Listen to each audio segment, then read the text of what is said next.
Hello everyone and welcome back.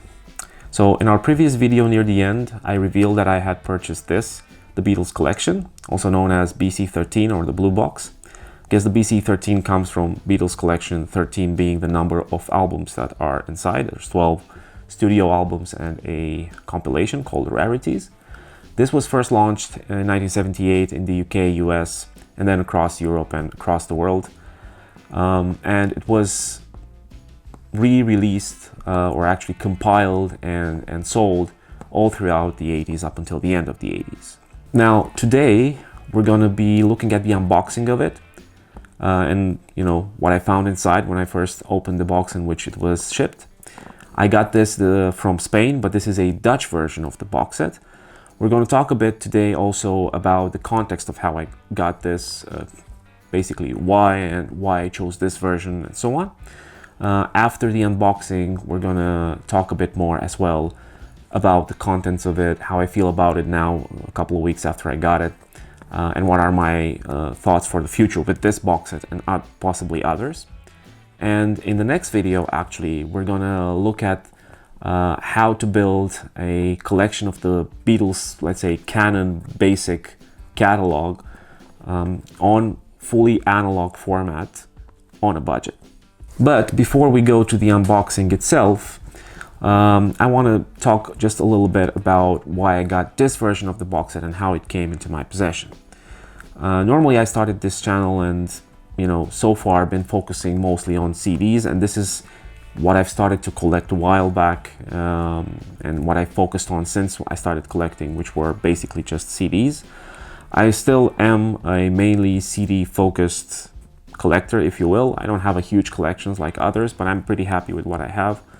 And so I didn't really think about collecting vinyl that much. I thought that maybe this will happen, but sometime in the kind of far future. I definitely did not expect 1 year later to be buying vinyl records. Of course, I cannot afford to buy vinyl records to the same extent that other collectors, Beatles collectors or otherwise, are buying them or collecting them. I still don't have any place to store them. My system that I managed to exchange from the one that was sort of purely CD focused to one that is more encapsulating of different formats is still, not the best system that there can be. It's not even close, probably not even medium to a certain extent. It's probably on the lower end of a decent system. So yeah, I didn't really plan on starting to buy vinyl, but it kind of happened. Now, probably in the next video when like I said, we'll cover how to build a Beatles vinyl collection with analog sources on a budget. I will probably talk more about my system as well. But this one I managed to find by looking intently and searching through Discogs and being kind of patient for a while to try to find a version that was known as being a good one in terms of sound, but also have a decent price and not be in a very bad condition, which is very difficult to do, as I will make it clear in this video and the next one. But what happened was that I found this Dutch version of the box set on sale by a seller in Spain, of course with very good credentials and so on Discogs.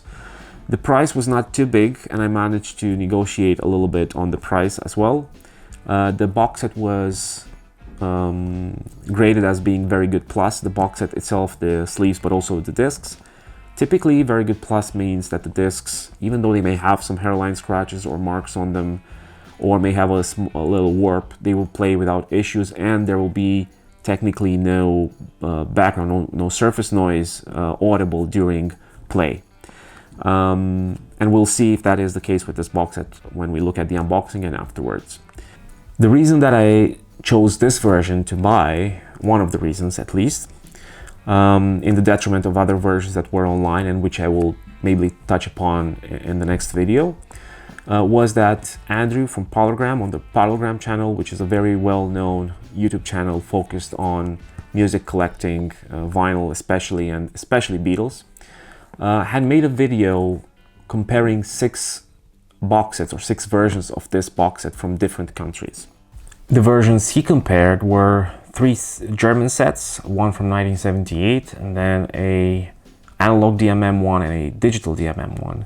Then also a French set, a Swedish set, and a Dutch set.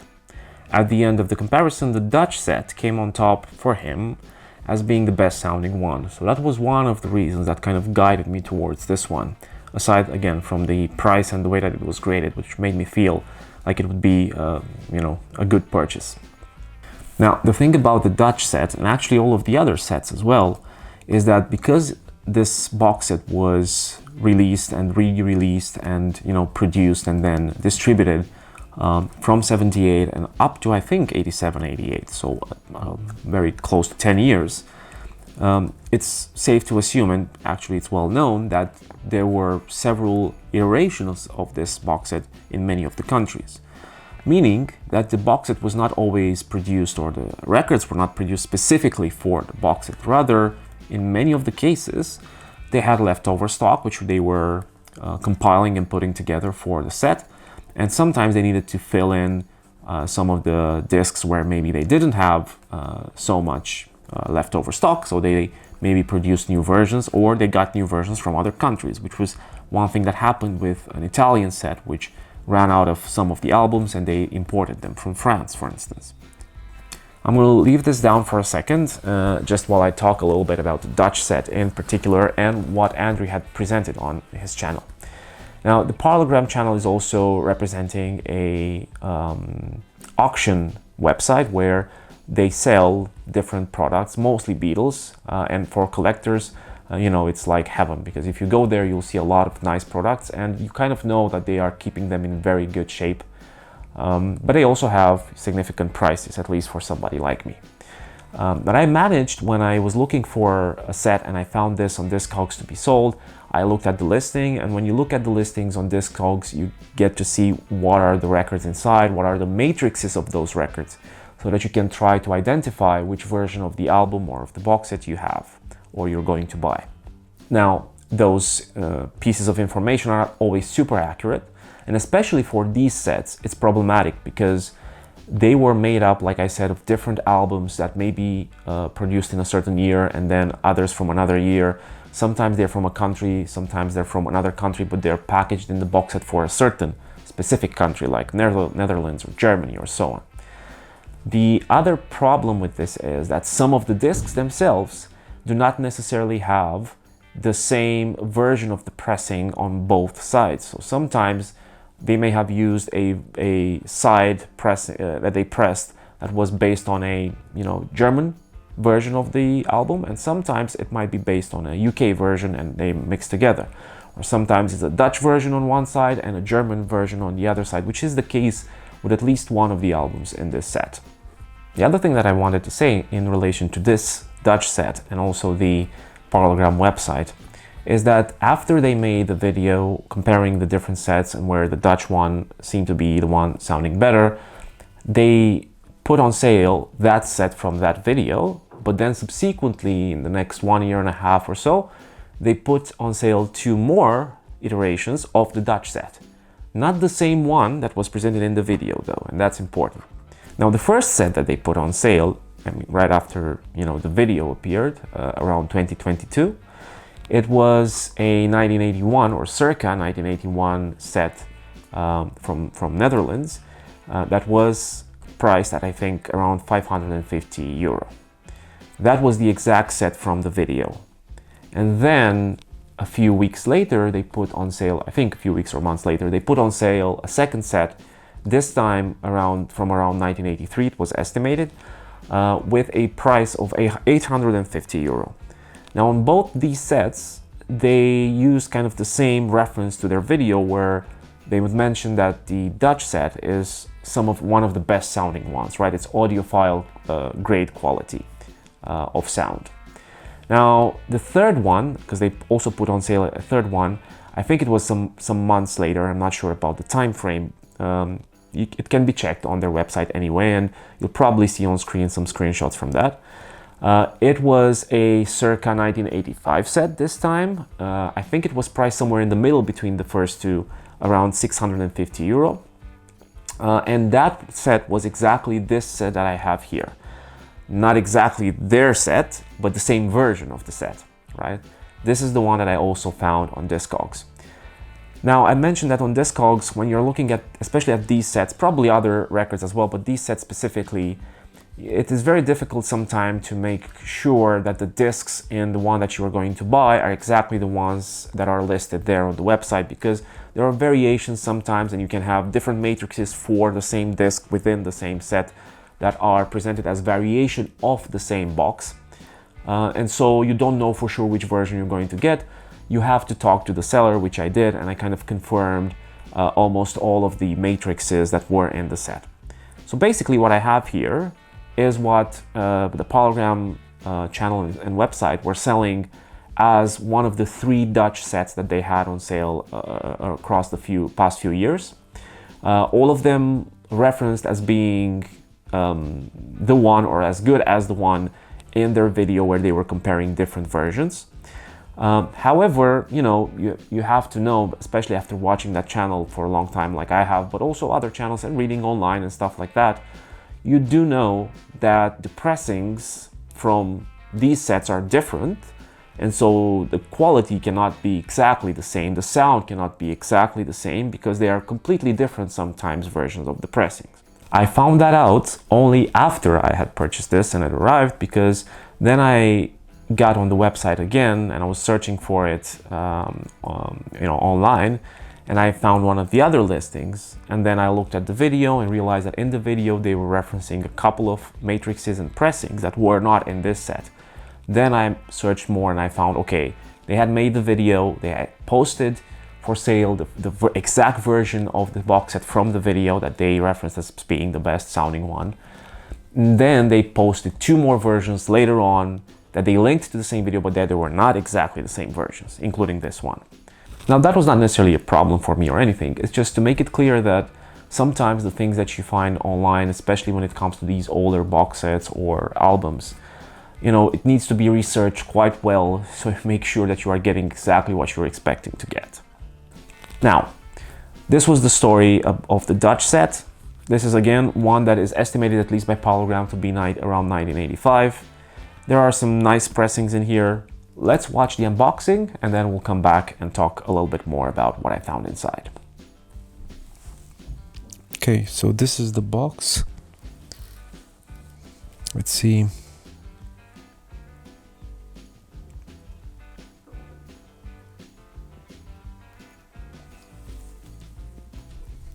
Let's try to cut here because I want to make sure that I'm not cutting whatever is inside. I'm not sure. Excuse me, I'm not sure how the box is set up inside, so we need to be careful. Anyway, this is the box itself is wrapped, stretch wrapped. So aside from the Scotch tape, there's also stretch wrap on the outside. That's good because it can save it from possible humidity. This box has traveled from Spain to Romania, and it took it about 3 weeks to get here. It was during the winter holidays, so yeah. See, okay. This is a, a vinyl record divider. This appears to be for someone who's collecting Chris Christopherson records. I'll keep that as a souvenir. Now, I have these foam pads here, kind of keeping the box in the middle. They're good. Possibly it would have been useful to have more, but they're good as they are. And another vinyl record separator. I'm not sure if you can see this. This one is for bluegrass. Let's take the box from here. Let's see what we can do with the package.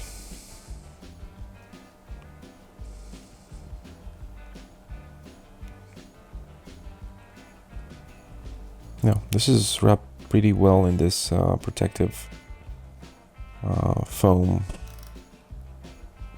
sleeve. Wrap. We'll need to cut the Scotch tape easily so that it doesn't cut anything that is inside, because this one is quite thin. Let's see here.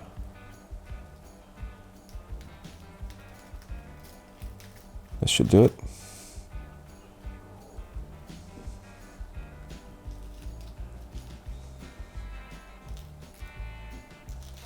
There we go. This is stuck to this cardboard piece. Let's take that out. There we go. Another cardboard piece, and you can already see it probably. Now we're gonna need to pry this open.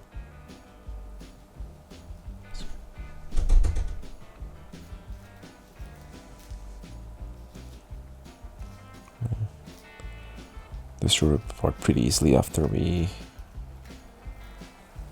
make a few dents.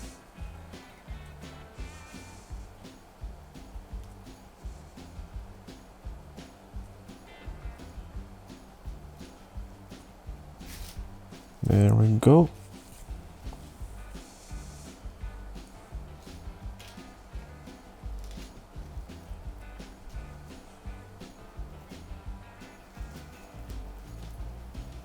And here we go.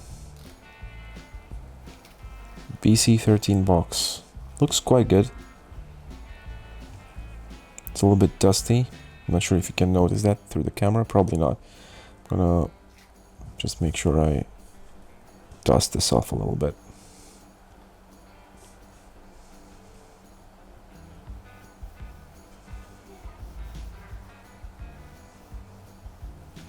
I'm gonna give it a good clean later anyway.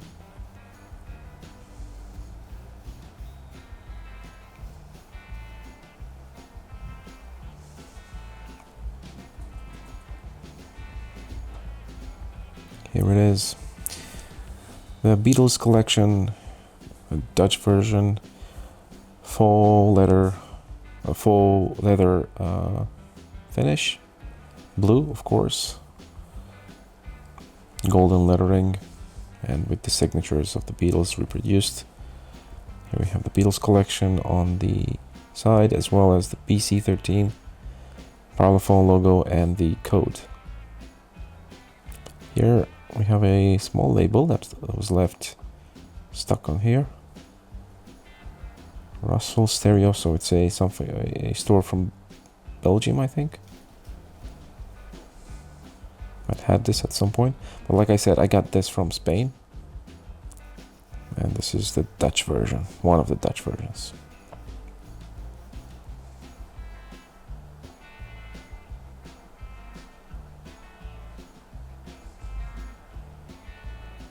Let's open it up a little bit, see what we have inside.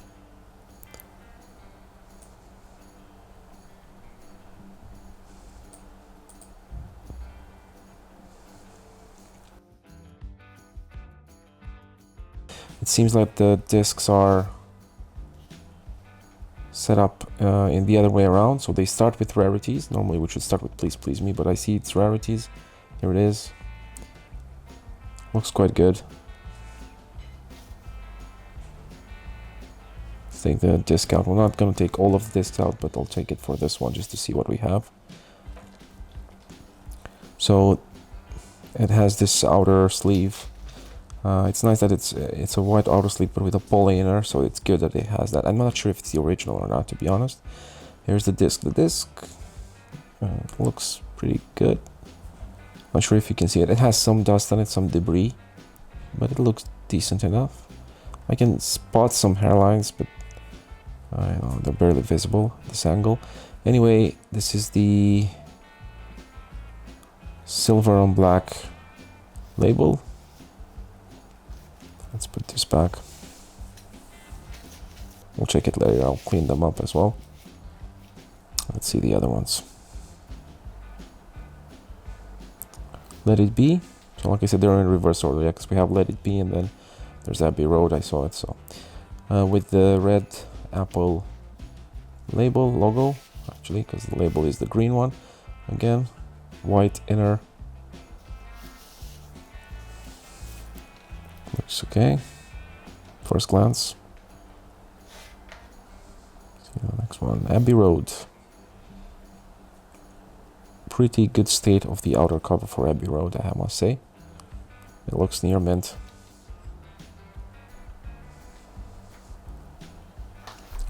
Yellow Submarine. Looks good. This one has some spots, like the box does. You know, not sure what kind of spots they are, if they're mildew spots or whatever, but the White Album. Not sure if you'll be able to see this, the embossed title, The Beatles. Hopefully you'll be able to see it.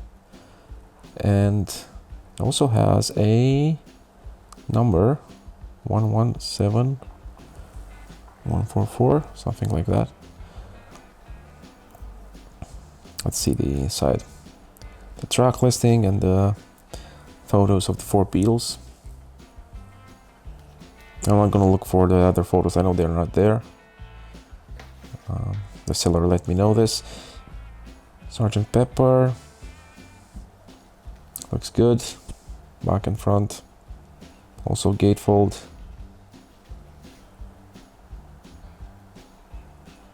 This one has, or should have, the inner cutout sleeve, the cardboard one. Let's look at the disc. Oh, so this one has a inner sleeve but without the poly inner, which is not that good. This probably got scratched, I'm pretty sure. If not, it will get scratched as I take it out probably. But again, the silver on black label. Let's take a look at the disc for this one. I'm just curious to see how it looks after coming out of this sleeve. Yeah, I mean, it looks decent, the disc, but it's clear that this is not the best idea when packaging vinyl discs. Let's open the front. Just gonna put it in the front this time. Make sure I change this sleeve later. Okay, a revolver.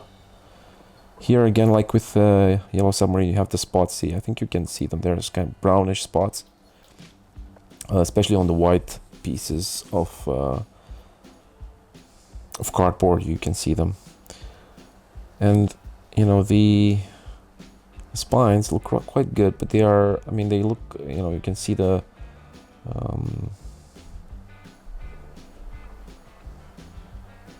You can see the title of the album, the names, but they're brownish.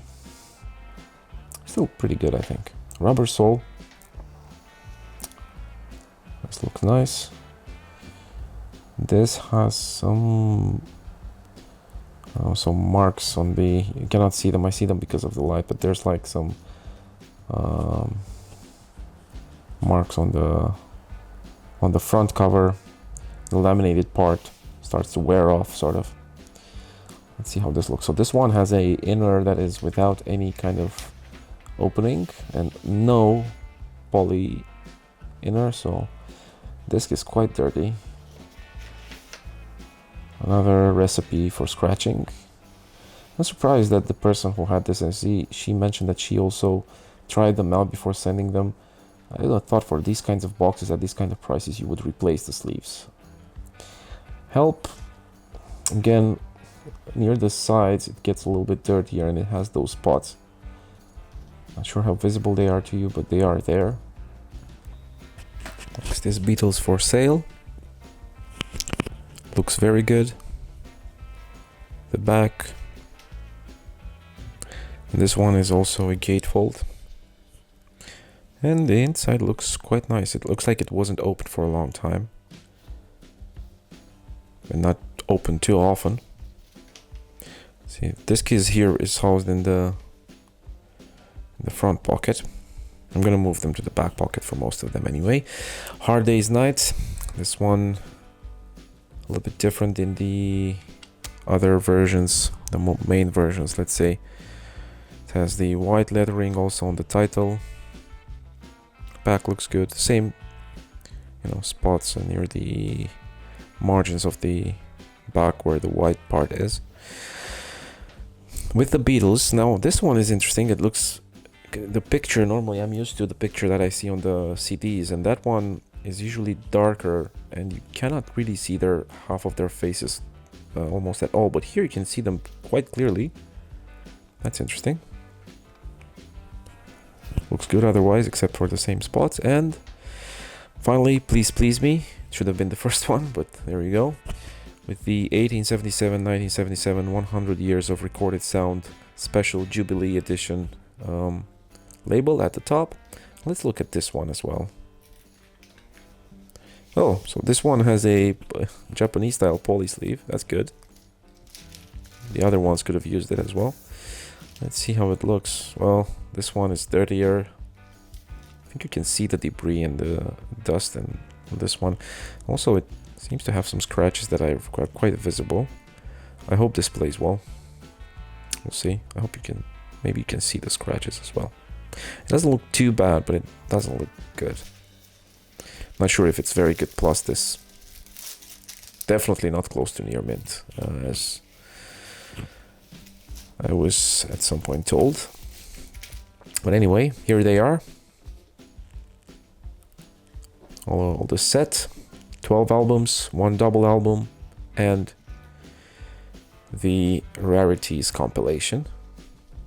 And you know, the spines look decent, so they don't look too used. They do look dirty, so they're kind of brownish, but the writing is clear, and I really like that for all of the albums.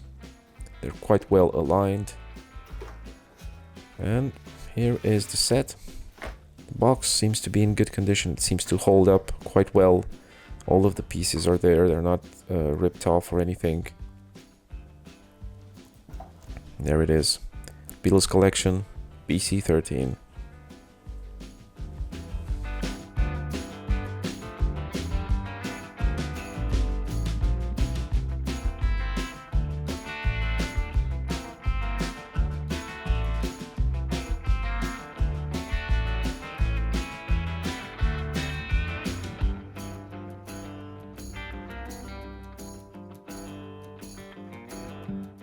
So that was the unboxing.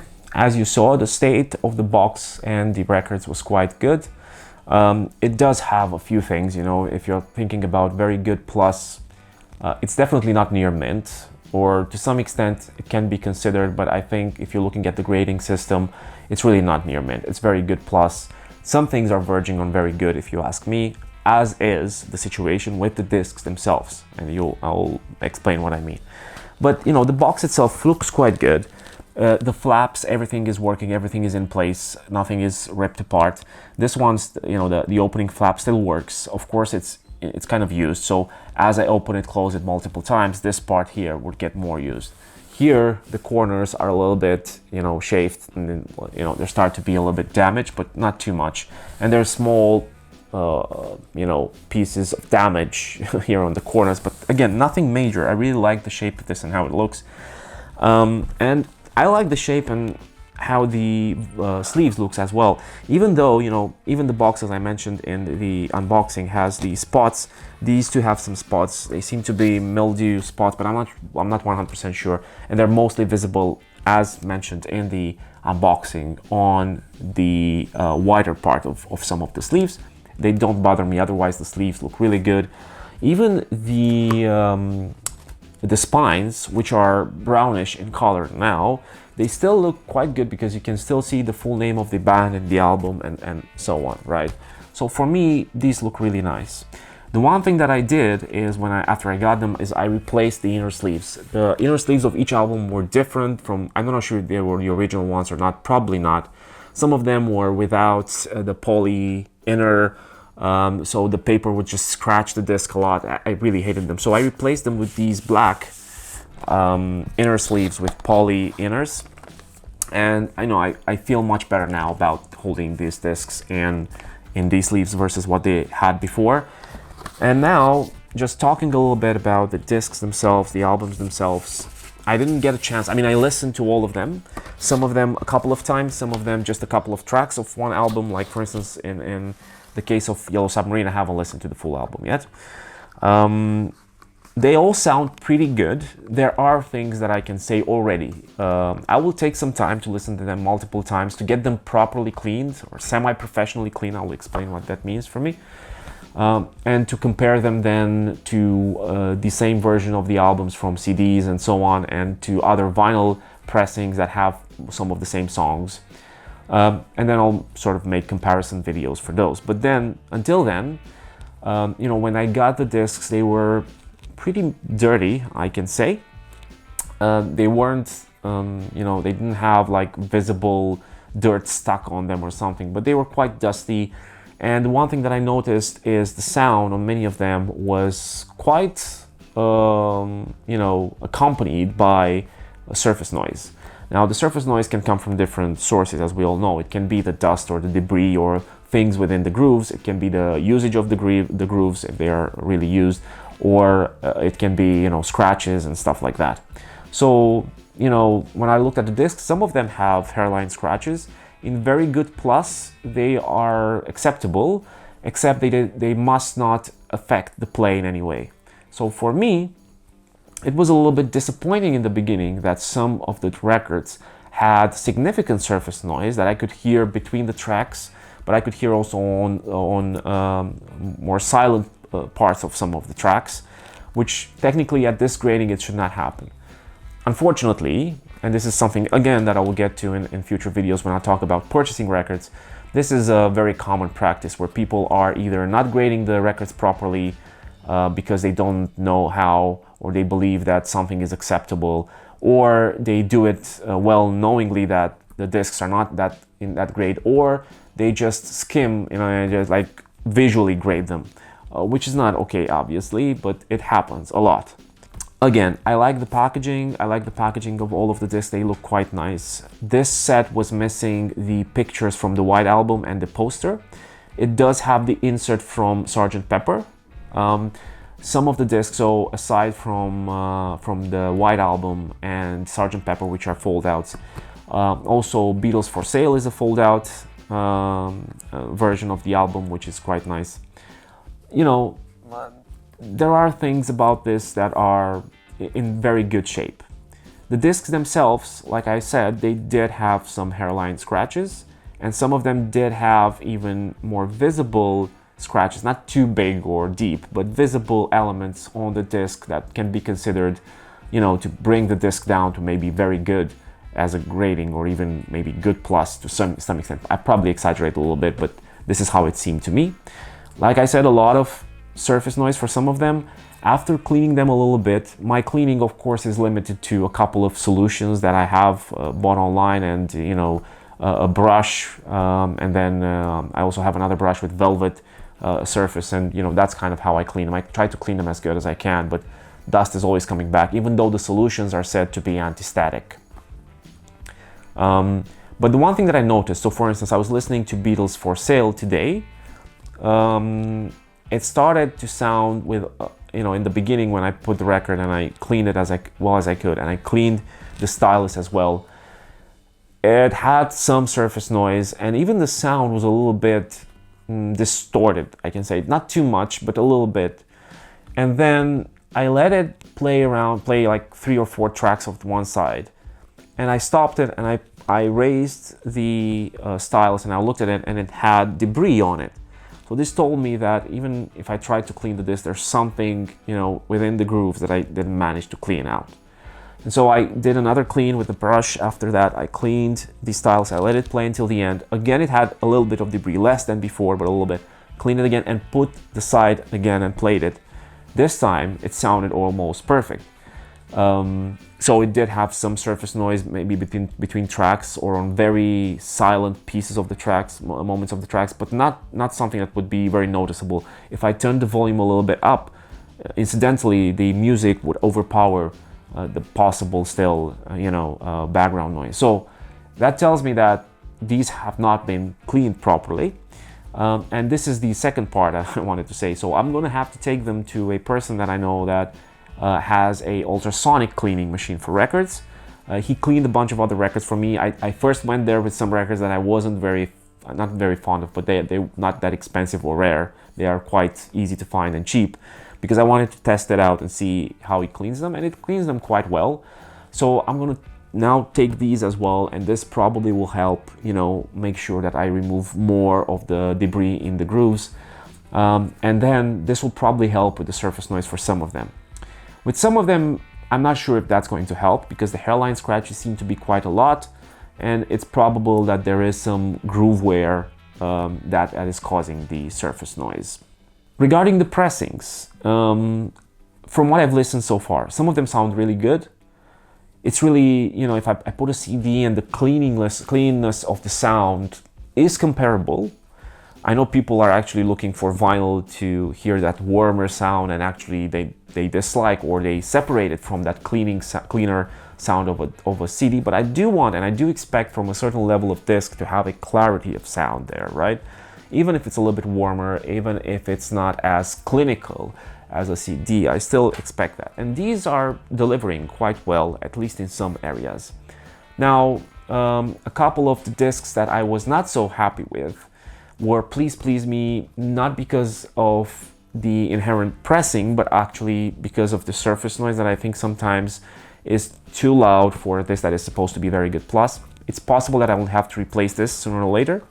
The other one that I had a problem with, and this one I'm going to take out, is Abbey Road, and I'm going to explain why. And this is another element that seems to be a fixture of buying these kinds of box sets and records online nowadays without actually knowing what you're buying, because there are so many pressings and you cannot find a review for every version of the pressing that you can like trust necessarily. So then you don't know for sure what you're going to get in every case. Some cases you do know, but in some cases you don't. So this is Abbey Road. As you can see, this one looks really good. Front and back, it looks really nice. This is a Dutch version of a pressing. No, it's a Dutch version within the Dutch set. Now this one, as many other pressings, not only the ones from Netherlands, but this was a situation that happened with Abbey Road quite a lot, is it's missing in the track listing for the second side, it is missing Her Majesty. It ends with the end. I kind of feel like it's more appropriate for it to end with the end, but that's not the way that the initial disc was released, right?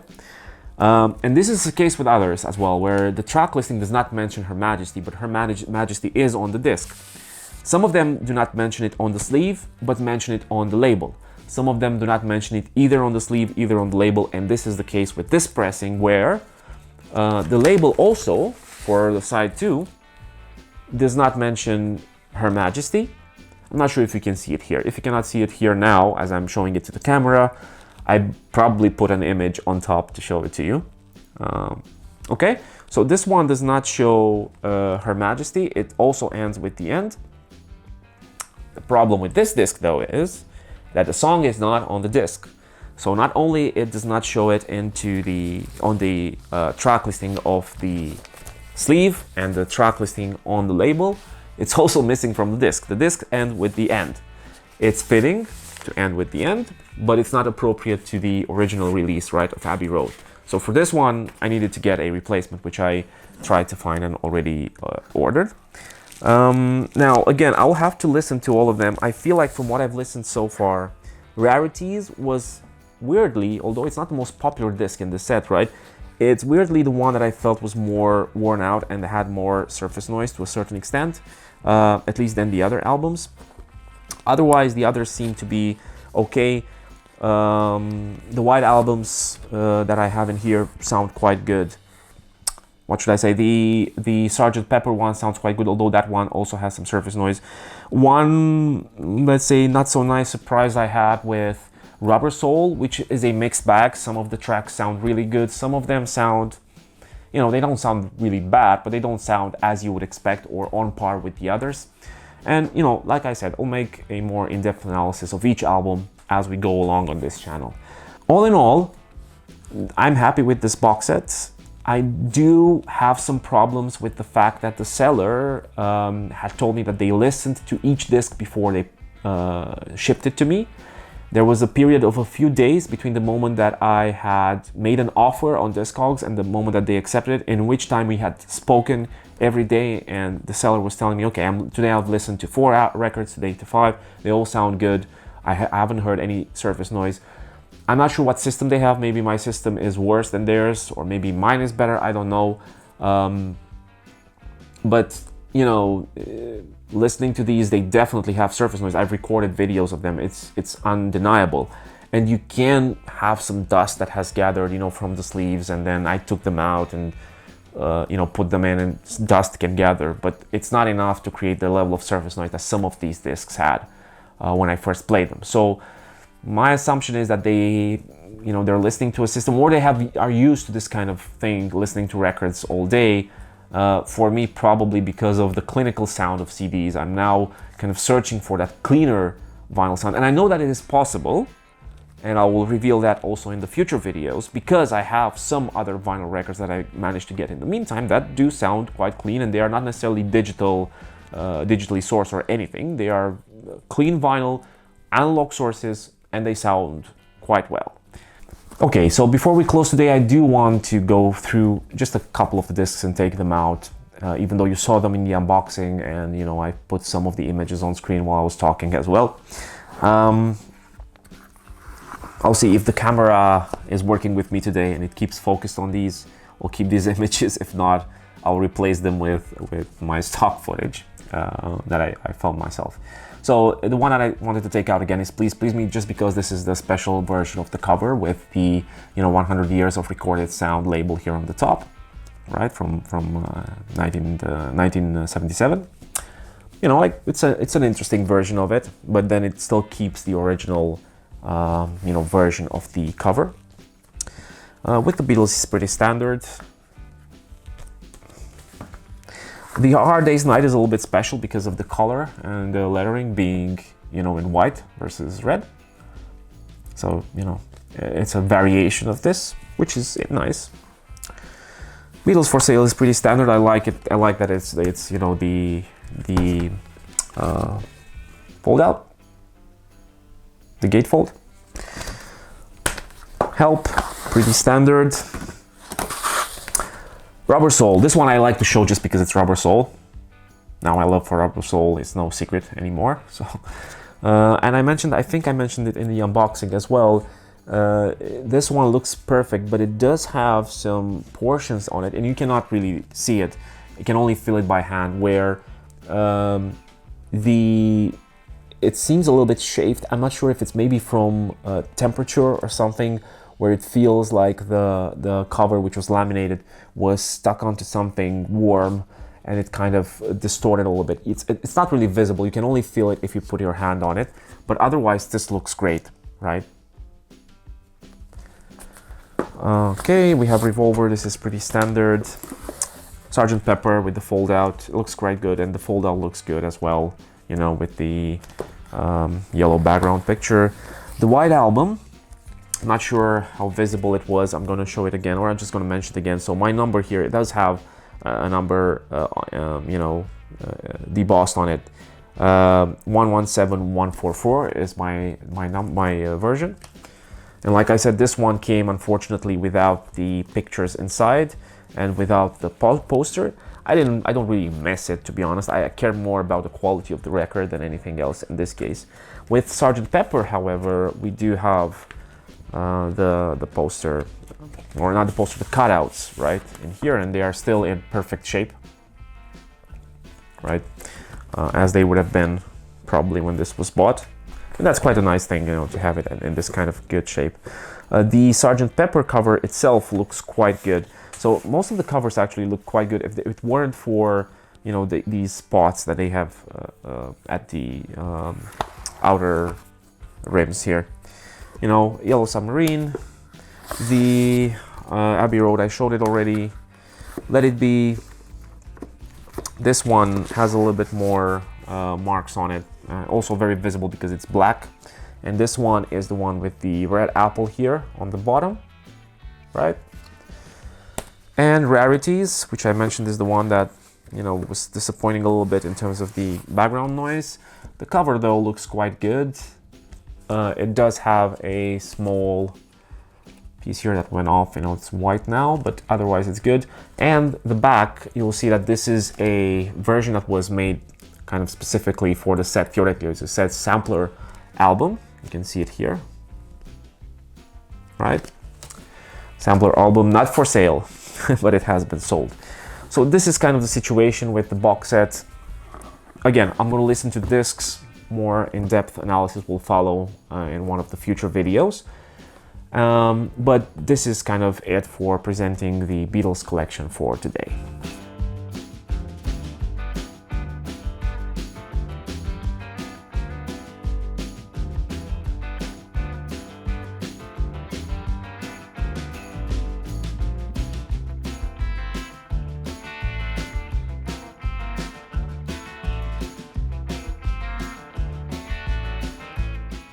So this concludes our video for today, but I hope you'll join us next time, because then we're gonna take a look at how to build a Beatles record collection from analog sources for what is their catalog, let's say the Canon catalog, if I can say so, on a budget.